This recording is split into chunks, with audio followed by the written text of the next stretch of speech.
우리 오늘 같이 볼 말씀 마태복음 27장 38절부터 44절까지입니다. 27장 38절부터 44절까지 말씀 우리 같이 한 목소리로 읽도록 하겠습니다.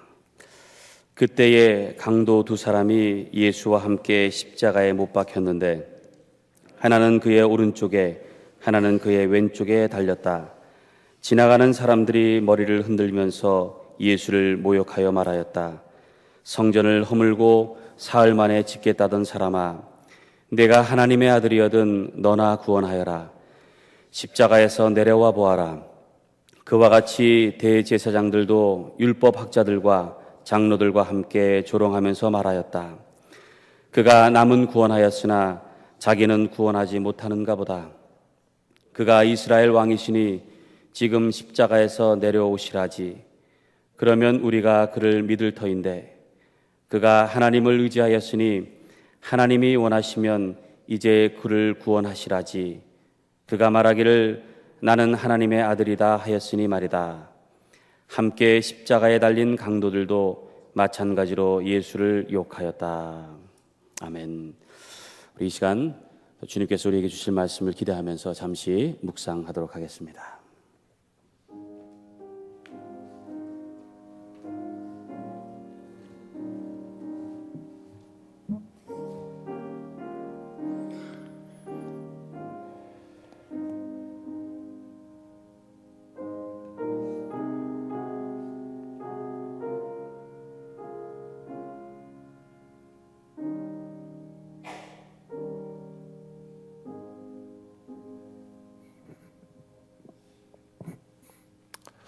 주의 이름으로 여러분을 환영합니다. 지난 5주 동안 매일 커피와 도넛을 우리 이광수 권사님과 몇몇 분이 도와주셔서 아침마다 기도 끝나고 달콤한 그런 교제가 있었는데요. 이번 한 주는 없습니다. 그 고난 주간이어서 한 주간은 조금 더 차분하게, 조금 더 말 줄이고, 조금 더 그 고난에 가깝게 살기 위해서 한 주간은 그 없으니까 어디 있나 왜 없나 찾지 마시기 바랍니다. 그리고 좀 더 차분히, 좀 더 조용히 지낼 수 있는 시간이 되기를 바랍니다. 이제 예수님은 벌거벗은 채로 십자가에 박혀 공중에 떠 있습니다. 때는 한낮이었습니다. 유대 땅에서의 한낮은 눈부신 햇살이 강렬하게 내리 쪼이는 시간이지요. 십자가에 달린 사형수는 공중에 달린 채로 온 몸이 태양볕을 받아야 하고 못 박힌 손과 발로부터 온 몸으로 전해지는 고통을 겪어야 하고요. 서서히 몸으로부터 빠져나가는 물과 피로 인해서 지독한 갈증에 시달리게 됩니다. 그렇게 공중에 매달려 의식을 잃고 찾기를 반복하다가 마침내 숨을 넘기게 되어 있지요. 예수님 옆에는 강도 두 사람이 함께 못 박혔습니다. 하나는 오른쪽에 하나는 왼쪽에 달렸습니다. 이 그림 역시도 우리 순환 이야기 전체에 이곳저곳에 깔려 있는 아이러니 중에 하나입니다. 예수께서 십자가에 달리신 것은 하나님 나라의 대관식과 같다 말씀을 드렸지요. 주님은 영원한 임금으로서 보좌 위에 오르셨습니다. 십자가는 보좌와 마찬가지입니다.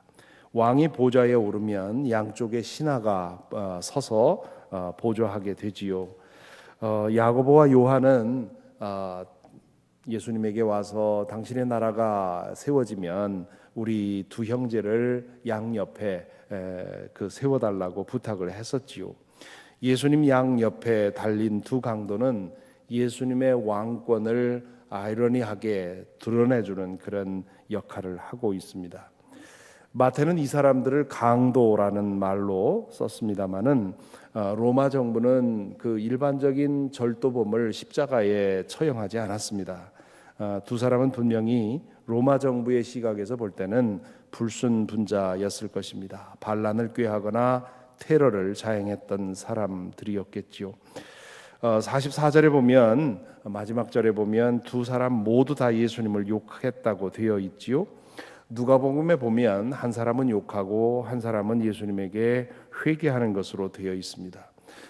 누가복음에 기록된 그 이야기를 마태가 몰랐을 가능성이 큽니다. 예수님에 관한 이야기가 이렇게 구전을 통해서 전해지다가 한 30년 후에 기록이 되었기 때문에 어떤 이야기는 전해지고 어떤 이야기는 전해지지 않는 그런 일이 있었지요.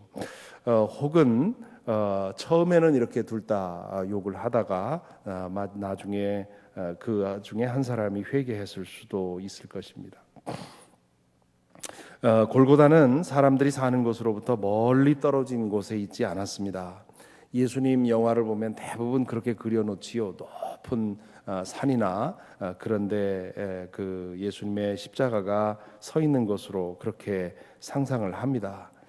그렇게 했다면 십자가형의 그 목적을 이룰 수가 없게 됩니다. 십자가 처형은 그동안 우리나라에서 행했던 효수형과 마찬가지로 살아있는 사람들에게 공포감을 주기 위한 처형 방법이었습니다. 그렇기 때문에 그렇게 외진 곳에 십자가를 세우면 그 효과를 내지 못하지요. 그래서 이 사람들이 자주 왕래하는 길목, 골고다 역시 해골곳이라고 하는 이름을 가졌지만 사람들이 왕래하는 그런 곳에 있습니다. 십자가도 그렇게 높이 세워져 있는 것이 아니라 웬만히 키 큰 사람이면 가서 대화할 수 있을 정도의 그런 높이에 매달았습니다. 저쪽 맥클린 바이블 처치 쪽에서 오시는 분들은 오다 보면 그리스 정교회, The Church of Transfiguration이라고 하는 그 정교회를 지나는데요. 그 정교회 앞에 예수님 십자가 처형당한 모습을 길 옆에 이렇게 그림으로 세워 놓았지요. 그래서 오고 가면서 그 아주 가까이 볼 수 있는데 그 정도로 생각을 하면 됩니다. 얼마 전에 폭설이 왔을 때 그 앞을 지나는데 그 눈 가운데 예수님이 벌거벗고 이렇게 매달려 있는데 얼마나 안쓰럽고 미안하든지 말이죠. 그렇게 그 예수님의 십자가 처형이 사람들이 오고 가는 데서 가까이서 볼 수 있는 그런 곳에 됐다고 하는 것 우리가 또 기억을 해야 될 겁니다. 그래서 지나가던 사람들이 예수님의 모습을 보고 모욕을 했지요. 어떤 사람은 성전을 허물고 사흘 만에 짓겠다는 사람아, 내가 하나님의 아들이거든 너나 구원하여라, 십자가에서 내려와 보아라, 그렇게 조롱을 했지요. 예수님의 처형을 끝까지 지켜보던 대제사장들과 율법학자들과 장로들도 결국 문제거리를 해결했다고 안심하면서 마음 놓고 모욕합니다. 그가 남은 구원하였으나 자기는 구원하지 못하는가 보다. 그가 이스라엘 왕이시니 지금 십자가에서 내려오시라지. 그러면 우리가 그를 믿을 터인데 그가 하나님을 의지하였으니 하나님이 원하시면 이제 그를 구원하시라지. 그가 말하기를 나는 하나님의 아들이다 하였으니 말이다. 이 무리들과 사내들인 의원들이 예수님에게 퍼부은 모욕의 말들은 주님께서 40일 동안 광야에서 지나실 때 받았던 시험을 생각나게 합니다. 그때 사탄은 예수님에게 세 가지의 시험을 제기하지요. 첫째는 돌로 빵을 만들라는 시험이었고, 둘째는 성전 꼭대기에서 뛰어내리면 하나님께서 천사들을 보내서 너를 받아줄 것이다 하는 것이었고요. 셋째는 나에게 절하면 내가 세상의 모든 권세를 주겠다고 유혹을 하십니다. 처음 두 번의 유혹을 제기할 때 사탄은 내가 만일 하나님의 아들이거든, 내가 만일 하나님의 아들이거든 이라는 말로 시작을 합니다. 예수님은 요단강에서 세례를 받으실 때 이는 내 사랑하는 아들이다, 내가 그를 좋아한다 라는 음성을 들으셨습니다. 그런 다음 광야로 나가서 주님은 이제 하나님의 아들로서 나에게 주어진 사명을 어떻게 이루실 것인가를 놓고 기도하며 준비했습니다. 사탄은 바로 그 점을 공략하고 있습니다. 하나님의 아들이라면 그 증거를 내보여 보라고 유혹을 한 것이지요. 하나님의 아들로서의 사명을 이루기 위해서 하나님께서 주신 능력을 오용하도록 유혹한 것입니다.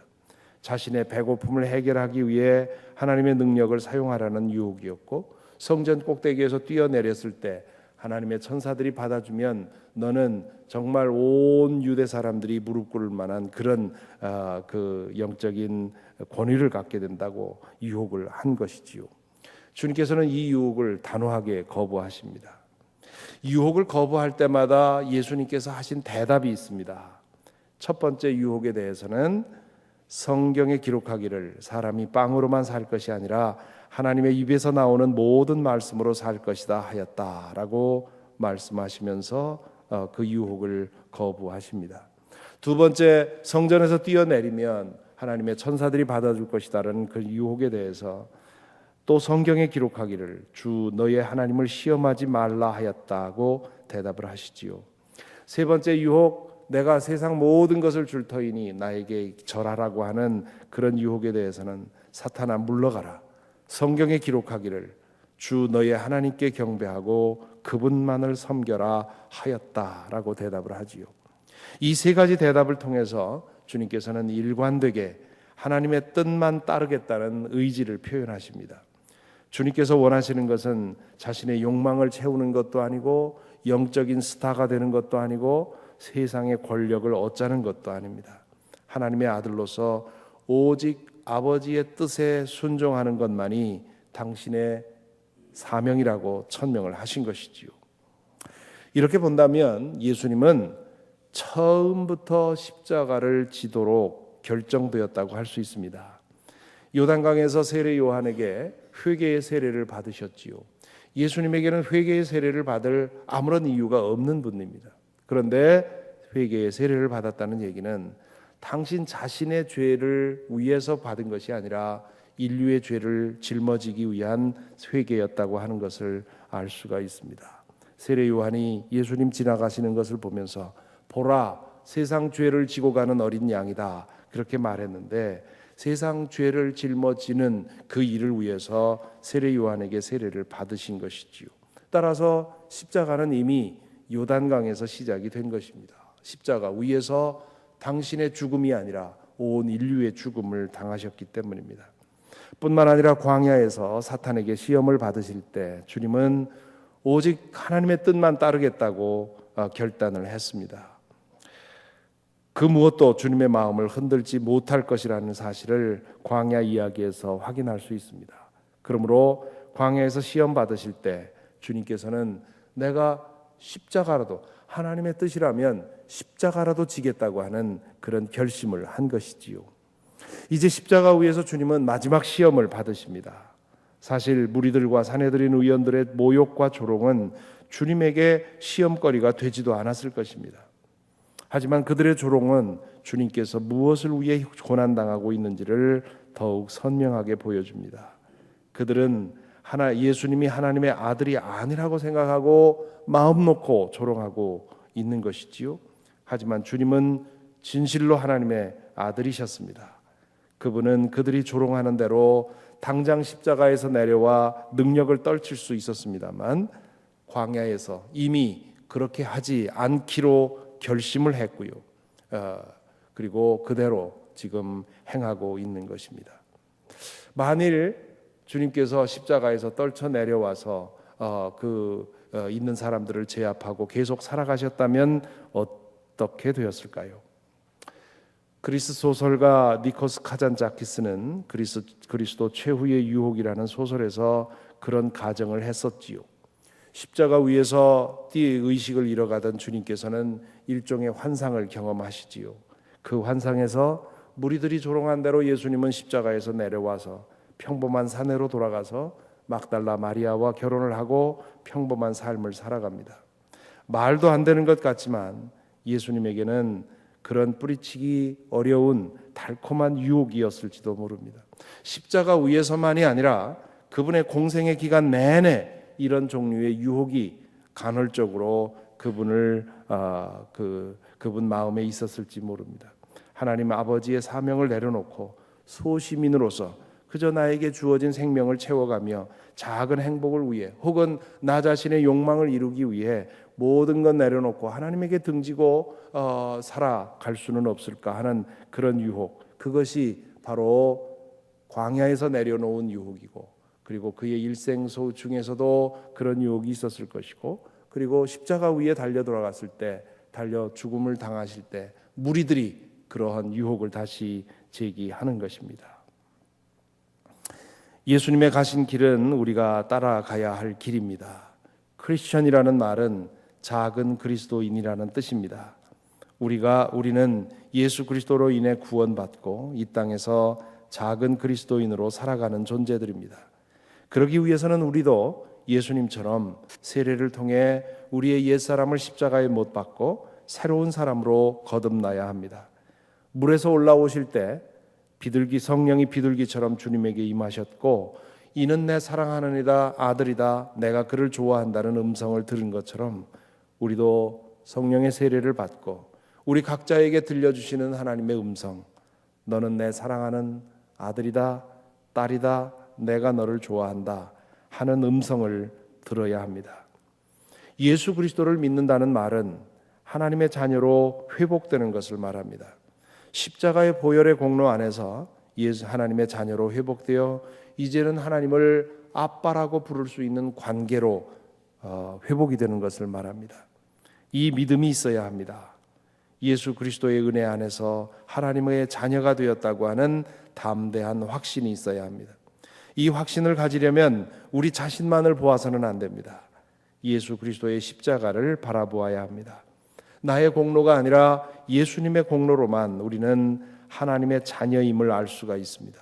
십자가를 통해 우리 하나님께서는 우리에게 말씀하십니다. 너는 내 아들이다, 내 딸이다, 내가 너를 좋아한다. 하나님의 이 음성은 알고 보면 우리가 이 세상을 살아가는데 필요한 거의 전부라고 할 수 있습니다. 온 우주의 창조주이시며 영원하신 하나님께서 나의 아버지가 되시고 예수 그리스도 안에서 나를 무조건적으로 용납하시고 사랑하신다는 믿음은 우리의 마음과 영혼이 필요한 모든 것이라 할 수 있습니다. 이제는 무엇을 원해서가 아니라 이미 받은 은혜와 사랑으로 살아가게 되는 것이지요. 이제 더 채우기 위해서 사는 것이 아니라 나누기 위해서 살아갈 수가 있습니다. 이러한 사랑을 알게 되면 누구에게 인정받기 위해서 몸부림치는 것이 아니라 이미 받은 온 우주의 주인이신 하나님으로부터 받은 인정 때문에 살아가게 되는 것이지요. 누가 무슨 말을 해도 이제는 상관이 없습니다. 오직 주님만 바라보고 살아가게 됩니다. 그것이 하나님의 자녀가 살아가는 길입니다. 사탄이 예수님을 걸어 넘기려 했던 유혹은 오늘 우리에게도 있습니다. 하나님께서 주신 것으로 우리 자신의 욕구만을 위해서 살아가도록 사탄은 끊임없이 유혹합니다. 사람들에게 인정받고 칭찬받고 싶어 합니다. 요즘 연예인들이 어떤 방법으로든 일단 뜨고 보려고 하는 것처럼 우리에게도 그런 욕구가 있습니다. 필요하다면 성전에서 뛰어내리기라도 하고 싶습니다. 원하는 것을 얻기 위해서는 무슨 일이든 하고 싶어 합니다. 이기는 사람이 선이라는 생각으로 무조건 이기기를 바랍니다. 사탄과 손을 잠시 잡아서 얻을 수 있다면 그럴 수 있다고 생각을 하지요. 오늘 우리가 사는 이 세상이 점점 무법천지가 되어가고 있는 이 이유가 여기에 있습니다. 수단과 방법을 가리지 않고 나에게 유익한 것, 그것이 최고라고 하는 생각을 하고 살아가는 것이지요. 주님의 일생은 우리가 걸어가야 할 길입니다. 광야에서 시험을 받으실 때 주님께서 하신 말씀을 기억해야 합니다. 한 번에 뒤집어 엎을 수 있는 힘을 가지고 있으면서도 무력하게 모든 모욕과 박해를 견디어내신 주님을 기억해야 합니다. 그분이 왜 그러셨는지를 기억해야 합니다. 하나님께서 주신 모든 것을 오직 하나님의 뜻만을 위해 사용하겠다는 고집 때문이었습니다.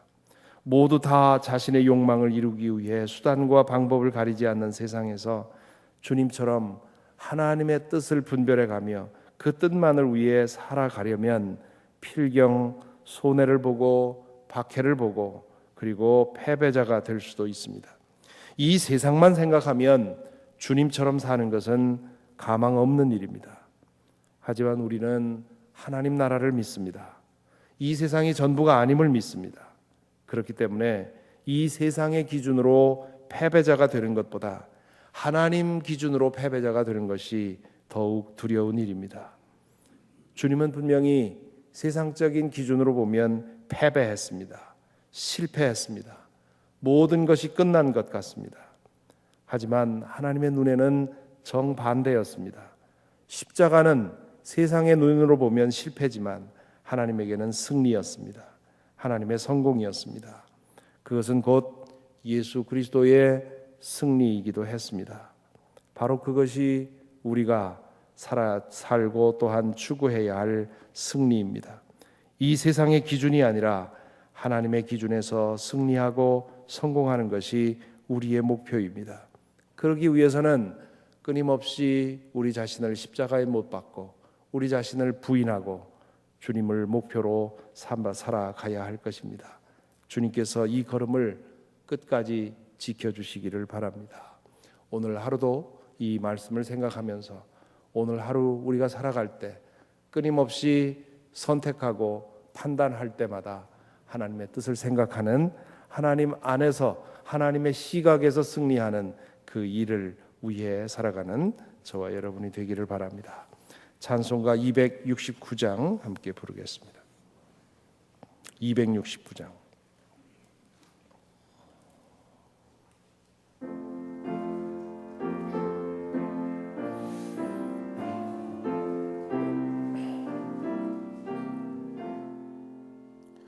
그 참혹한 십자가에 주 달려 흘린 피 샘물같이 늘 흘러서 죄 씻어 주시네. 값없어도 나 나와서 내 죄를 고하면 흰 눈보다 더히도록 참 성결 얻으리. 나 믿노라 나 믿노라 보혈의 폭로를 흠없어도 흘리사 날 구원하셨네. 저 흉악한 한 강도는 제 죄를 깨달아 죄 없으신 주 예수를 구주로 믿었네. 내 지은 죄 흉악하나 주 예수 믿으면 용서받곤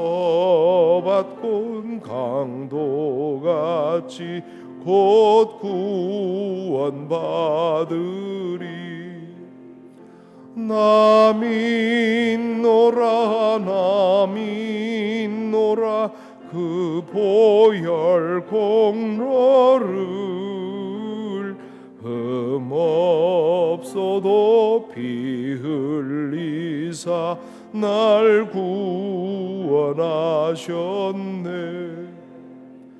온 백성의 죄 사하신 하나님 어린 양 그 십자가 지심으로 온 인류 구했네. 저 영원한 새 나라에 다 같이 모여서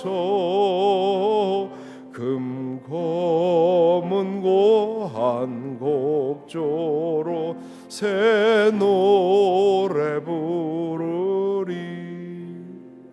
나 믿노라 나 믿노라 보혈 공로를 흠없어도 피 흘리사 날 구원하셨네.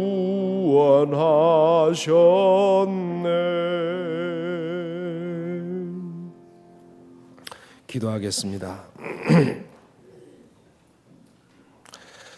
잠시 오늘 말씀 되돌아보십시다.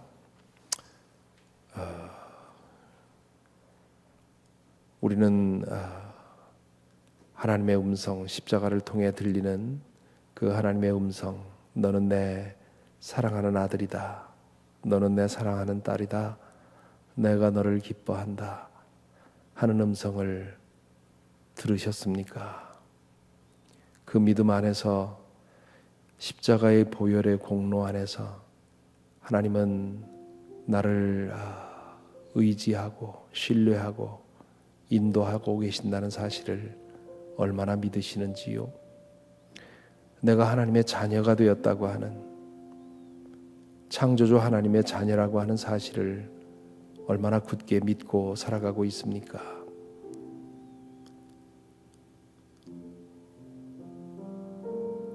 온 우주의 창조자이신 하나님께서 당신의 아들을 통해 우리를 구원하시고 우리를 사랑하시고 영원히 우리를 자녀 삼으셨다는 사실, 우리가 그것을 온전히 믿어야 합니다. 그것이 믿어져야 합니다. 그것이 믿음이지요. 나에게는 그런 공로 전혀 없습니다. 나 자신을 바라보면 그것을 믿을 수 있는 아무런 근거가 보이지 않습니다. 혹시 그런 근거가 보인다면 잘못 본 것이지요. 우리에게는 감히 그렇게 말할 아무 이유가 없습니다.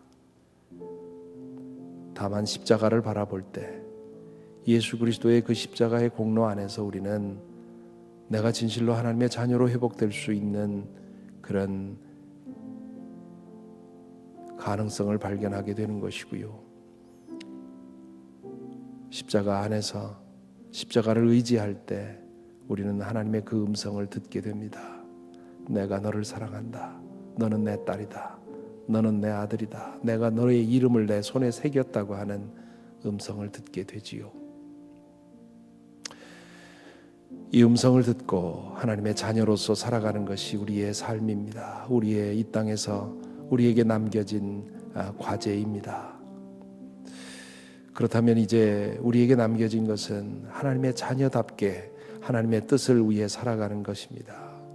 우리의 욕심과 우리의 야망과 우리의 이기적인 목적을 위해서가 아니라, 하나님께서 나를 자녀로 삼으셨다면 아버지의 그 뜻을 찾아 따라 살아가야 할 것입니다.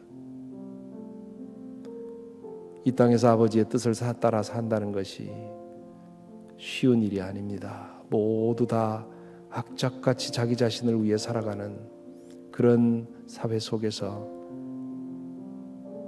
하나님의 뜻을 따라 살아간다고 하는 것은 때로 손해보는 것이고요, 양보하는 것이고요, 또 피해를 입는 것이고요, 때로는 고통을 당하는 것입니다.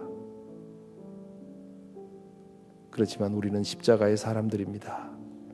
하나님의 눈에 승리하는 것을 위해 살아갑니다. 이 땅에서 잘 되는 것을 위해 사는 것이 아니라 하나님 나라 안에서 잘 되는 것을 위해 살아가는 사람들입니다. 오늘 하루도 십자가의 사람답게 하나님의 뜻을 분별하고 하나님의 뜻을 위해 때로는 손해보고 때로는 물러서고 때로는 모욕도 참을 수 있는 그런 진정한 영적인 능력이 우리에게 필요할 것입니다. 이 시간에 우리 함께 소리를 내서 이 제목을 가지고 우리에게 참된 믿음을 주옵소서, 참된 십자가의 사람 되게 하옵소서, 내가 하나님의 그 사랑 알게 하시고 하나님의 음성 믿게 하여 주옵소서, 내 귀에 들리지 않아도 십자가를 통해서 말씀하고 있는 그 음성, 너는 내 사랑하는 아들이다, 내 딸이다, 내가 너를 좋아한다는 그 음성을 듣게 하시고 하나님의 자녀로 살아가게 하옵소서 기도하기를 바랍니다. 함께 소리를 내서 기도하겠습니다. 아버지 하나님, 감사합니다. 저희에게는 아무런 자격 없지만 십자가를 통해 예수 그리스도의 보혈을 통해 우리에게 주님의 그 영원한 사랑의 약속을 허락해 주신 것 감사합니다. 너는 내 사랑하는 아들이다. 너는 내 사랑하는 딸이다. 나 자신에게는 그 이름을 받을, 그 음성을 받을 아무런 공로가 없지만 그러나 십자가의 공로를 통해서 우리에게 그 음성 들려주신 것 감사를 드립니다.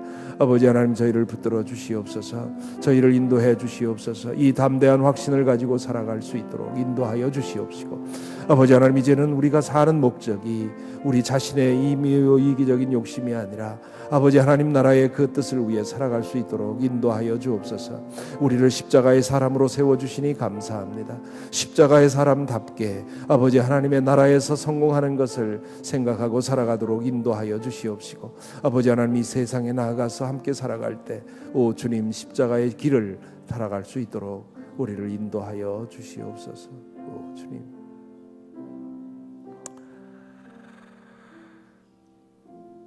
오늘 우리의 공동 기도 제목은 우리가 살고 있는 이 미국 땅을 위해서, 그리고 조국을 위해서, 그리고 북한을 위해서, 또한 어려움을 당하고 있는 나라들을 위해서 기도하는 시간입니다. 오늘 특별히 오늘 말씀에 비추어서 이 땅을 위해 기도하십시다. 우리 조국을 위해 기도하십시다. 다 각기 자기의 몫이 욕심만을 위해서 살아가는, 이제는 체면도 없고 양심도 썩어버렸고요. 보도되는 그런 뉴스들을 보면 이제는 모든 우리 성경에서 양심의 화인이 받았다고 하는데 그런 모습이 너무도 많이 보이고 있습니다. 한국에서 최근에 일어나고 있는 유아학대 사건이라든가 그런 일들을 생각할 때 참 인류의 마음이, 영혼이 얼마나 무뎌지고 있는지 절감하게 됩니다. 이 땅을 위해서 우리 중보하시고요. 특별히 그렇게 되기 위해서는 정말 주의 복음밖에는 없습니다. 주님 안에서 한 사람 한 사람이 새로 지어지는 것밖에는 진정한 희망이 없습니다. 그러므로 교회가 깨어나게 나야 할 것이고, 우리 교회가 우리 힘 닿는 대로 더욱더 선교하고 더욱더 전도해야 됩니다. 이 사명을 우리가 마음속에 품을 수 있도록 위에서 기도해 주시고요. 주의 그 복음의 은혜로서 이 세상이 하나님 나라에 더 가까워져 갈 수 있도록 미국 땅을 위해서, 그리고 우리 조국을 위해서, 그리고 이 세상을 위해서 이 시간 함께 소리를 내서 중보하십시다. 아버지 하나님, 이 아침에 이 세상을 위해 중보합니다. 우리에게 주어진 교회로서의 제사장 공동체로서의 우리의 권위를 힘입고 주님 앞에 기도합니다. 아버지 하나님, 이 땅을 주님 치유하여 주옵소서. 깨어지고 아버지 하나님 부패되어가는 이 세상을 주님이여 주의 복음으로 치유해야 하겠습니다. 아버지 하나님, 우리에게 그 사명을 주셨사오니 아버지 하나님, 이 문제를 해결할 수 있도록 우리를 붙들어 주시옵소서. 선교와 전도에 더욱더 우리의 마음이 뜨거울 수 있도록 인도하여 주옵소서. 이 세상의 교회들을 깨워 주시옵시고 그리스도인들을 깨워 주셔서 아버지 하나님이 우리의 이 부패된 인간의 영혼을, 인간의 마음을 회복할 수 있는 것, 새롭게 할 수 있는 것은 오직 복음밖에 없음을 주님 다시 한번 알게 하여 주시옵시고, 우리가 먼저 복음 안에서 살아가게 하시고 그 복음을 나눔으로 말미암아 아버지 하나님, 이 땅에 주님의 주의 나라가 임할 수 있도록 인도하여 주시옵시고, 주의 평화가 임할 수 있도록 주님 인도하여 주옵소서. 아버지 하나님, 조국을 위해 기도합니다. 아버지 하나님이여, 저도 조국의 모든 일들을 주님께서 붙들어 주시기를 원합니다. 특별히 교회를 주님 붙들어 주셔서 다시 한번 거룩해질 수 있도록 인도하여 주시고, 그 교회로서의 사명을 감당할 수 있도록 인도하셔서 교회가 민족의 양심을 깨우는 그런 도구가 될 수 있도록 인도하여 주옵소서. 미국 안에서의 교회의 상황을 생각하며 주님 앞에 기도합니다. 아버지 하나님이 쇠퇴해가는 미국의 교회를 주님 회복시켜 주시옵시고, 교회의 회복을 통해서 미국이 다시 양심이 회복이 되게 하시고 도덕이 회복될 수 있도록 인도하여 주시어서 세상을 인도하는, 빛으로 인도하는 그런 제사장의 나라로 다시 세워 주시옵기를 간절히 원합니다. 주님 인도하옵소서.